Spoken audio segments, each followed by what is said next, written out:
And Nick had a fit. He had a fit. I told him that this nice, tall Army guy was, with his full uniform came to see me. He didn't like that a bit. So I knew he was serious. Don't you ever let your students bring their uncles. But I lived in a boarding house. The woman who ran it was the mother of several doctors. Her husband had been a doctor. And she wanted to keep the house, so she had boarders. She had me, and at one time she had another teacher. So we all ate together. And she was kind of oldish, but I think she pretty much knew what she was doing. But she was a wealth of information. She loved to talk.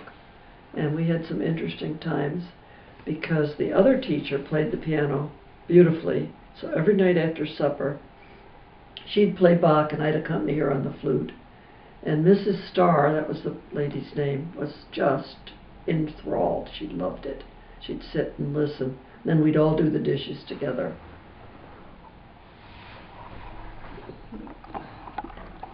And I still had the music. I don't know how it sounded, but it was difficult stuff because with Bach, the one hand repeats what the other. And how did I do that on the flute? I guess I was the top hand read those notes. But she had a wealth of information about the town of Corning and the glassworks. Her husband had been a doctor. All of her children turned out very well. And I met most of them. But Muriel had somewhat of a birth defect. But she was a professor at Cornell. She was a PhD. Wow. And she would come to visit us.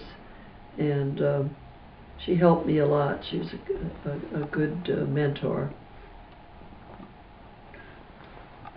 Then we had her son Bob. He lived around the corner, and he was married to a woman that was very active in the Corning Women's Club. So they got me to join. They got me to go to meetings and join the chorus, and we put on concerts. And it was really, and then they got me to join the Corning Symphony Orchestra. So I played flute in the orchestra. We played some real hard music, but there were 7 other flutes, so it was a big orchestra. I didn't get to shine. But anyway, that was fun. That was a great experience, and I loved it. But then after my first year, and I also had to run the school cafeteria. Well, that was the biggest headache because it was wartime. So guess what? You couldn't get any food. Oh, wow. You had to have ration stamps. You couldn't get unlimited. They'd save bananas for me.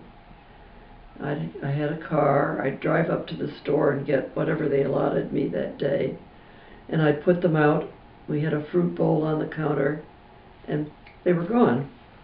People were starving for good bananas. And of course they were shipped from South America, and the shipping lanes were going to be bombed. Oh my gosh. Well, submarine warfare. So in other words, we had ration stamps for meat, and I guess I got a few extra because I was running the cafeteria. But for example, they told me I could have all the potatoes I wanted, but I had to get in the car and drive to the end of the county to this farm where they loaded these huge bags of potatoes into the trunk of my car. But then what do you put on the menu next day? Potatoes, potatoes, and potatoes. So we'd have to dream up stuff that would be palatable, but yet the kids would buy it or want it. And and then the worst part of it was you had to justify everything you spent and try to make a profit at the end or to break even. So I was no good at that. I was no good at that.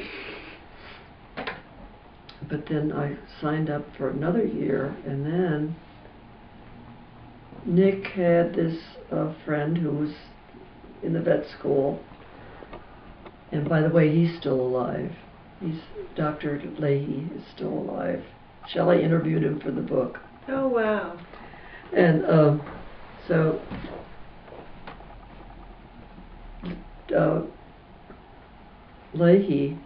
Johnny Leahy says he already lived in the apartment house with his wife and his child. Hey, guess what? Mrs. So-and-so is going to move. That apartment's going to be empty. Are you interested? Well, Nick just about, oh, yeah.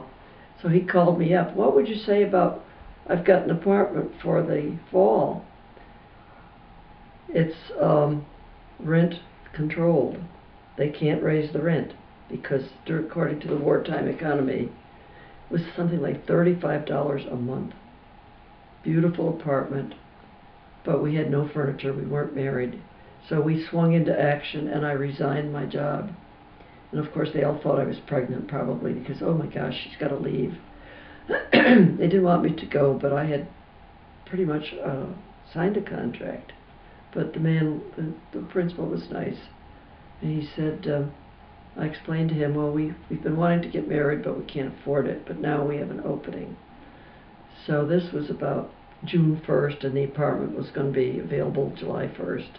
And the woman who moved out, she knew Nick from his work with Johnny, and she liked him, and she left all the furniture for us. Oh, wow. So we had a sofa, we had a couple of chairs.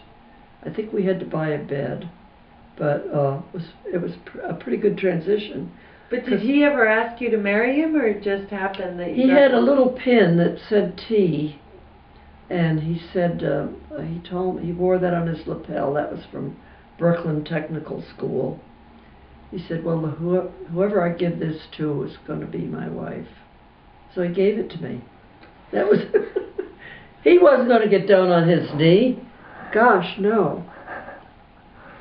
He just had, I guess you go to somebody a long time, and you get to read their minds, or you know what they're thinking. So I was ready, and it was very fortuitous that all these things came together. The awful thing was we didn't really have a chance to get a suitable invitation out for people who didn't get the invitation till we were actually married. But they were invited, but they couldn't come. It was too late.